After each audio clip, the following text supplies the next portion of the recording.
भारत के पाकिस्तान के बीच ऑपरेशन सिंदूर की जंग को अब 3 महीने बीत रहे हैं। इस बीच अब भारत के सेना अध्यक्ष ने पाकिस्तान के जीत के दावों की पोल खोल दी है। Army chief general Upendra Dwivedi ने पाकिस्तान की जीत के दावों पर तंज कसा है।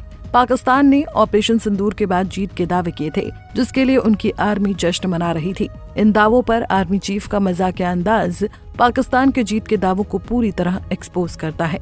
आइए समझते हैं पूरा मामला। दरअसल उपेंद्र द्विवेदी IITM मद्रास में छात्रों को संबोधित कर रहे थे। इस संबोधन में उन्होंने ऑपरेशन सिंदूर पर अपनी बात कही थी। इस पर उन्होंने कहा कि नैरेटिव मैनेजमेंट सिस्टम एक ऐसी चीज है जिसे हम बड़े पैमाने पर महसूस करते हैं, क्योंकि जीत दिमाग में होती है, ये हमेशा दिमाग में रहता है। यदि आप किसी पाकिस्तानी से पूछे कि आप हारे या जीते, तो वो कहेगा मेरा प्रमुख फील्ड मार्शल बन गया है, हम ही जीते होंगे, इसीलिए वो फील्ड मार्शल बन गया है। चीफ ऑफ आर्मी स्टाफ ने पाकिस्तानी सेना प्रमुख असीम मुनीर को फील्ड मार्शल के पद पर पदोन्नत करने पर चुटकी लेते हुए ये बात कही। So narrative management system is something which we realize in a big way because victory is in mind. It's always in mind.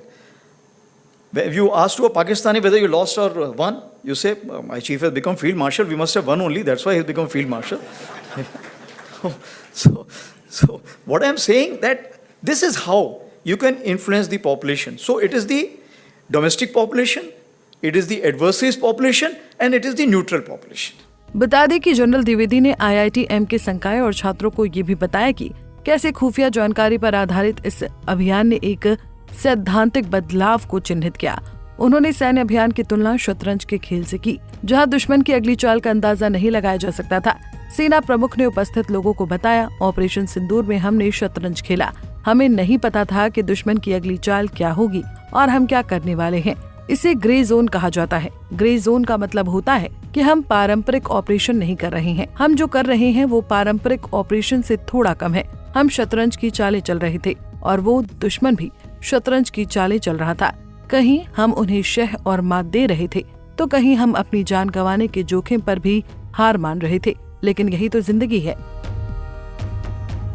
वहीं इससे पहले शनिवार को air chief marshal AP Singh ने पहली बार बताया कि भारत ने पाकिस्तान के कितने लड़ाकू विमान गिराए हैं। सिंह ने कहा कि इसमें एक F-16 हैंगर को मार गिराया गया, जिसमें कम से कम आधा हिस्सा नष्ट हो गया है और अंदर विमान को संभावित नुकसान पहुंचा है। हमले में मुलाला में कम से कम 2 कमांड और कंट्रोल सेंटर, लाहौर और ओकारा में 6 रडार, कुछ बड़े और UAV, लारी और जवाबा F-16 हैंगर सहित 3 हैंगर भी निशाना बने। संकेत बताते हैं कि AWUC हैंगर में कम से कम एक AWUCS विमान था। इसके अतिरिक्त कम से कम 5 लड़ाकू विमान और 1 बड़ा विमान मारे जाने की पुष्टि हुई। बड़े विमान को 300 किलोमीटर की रिकॉर्ड दूरी पर मार गिराया गया, जो अब तक का सबसे बड़ा सतह से हवा में मार गिराने वाला विमान है। भारत लगातार पाकिस्तान की चालों का पर्दाफाश कर रहा है। ऐसे में पाकिस्तान के प्रोपागेंडा की भी धज्जियां उड़ रही हैं। पाकिस्तान के साथ अमेरिकी F-16 की काबिलियत भी धूमिल हो गई है। इसके साथ ही चीन का एंटी मिसाइल सिस्टम भी नाकाम साबित हुआ है। ये सब दिखा रहा है कि भारत के पास अपनी और रूस की अत्याधुनिक तकनीक है, जिसका जवाब शायद किसी मुल्क के पास नहीं है। हालांकि भारत को आधुनिक युद्ध शैली में आक्रामक बनने की जरूरत है, साथ ही आधुनिक हथियारों का निर्माण करने की भी जरूरत है। बहरहाल भारत ने पाकिस्तान की साजिश का पर्दाफाश किया है। आर्मी चीफ के बयान ने साफ किया है कि कैसे पाकिस्तान का माइंडसेट काम करता है। फिलहाल के लिए इस खबर में इतना ही। देश और दुनिया की बड़ी खबरों के लिए देखते रहिए पंजाब केसरी टीवी।